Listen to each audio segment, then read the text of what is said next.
চীনের দক্ষিণ পশ্চিমাঞ্চলের এক শহর চেংদু।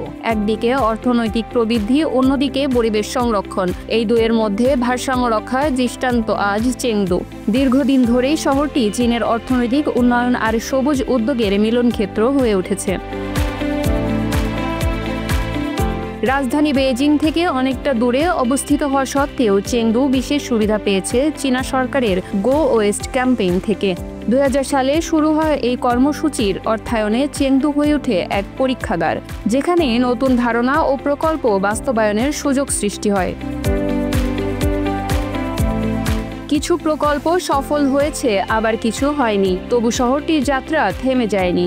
2000 সালের শুরুতে শুরু হয় গ্রিন বেল্ট ইনিশিয়েটিভ। লক্ষ্য ছিল কারখানা ও যানবাহনের দূষণ কমাতে শহরের চারপাশে বৃক্ষ ও পার্কের এক প্রাকৃতিক বাধা তৈরি করা। পুরো ভিডিওটি দেখতে কমেন্টসে পিন করা লিঙ্কটি ক্লিক করুন।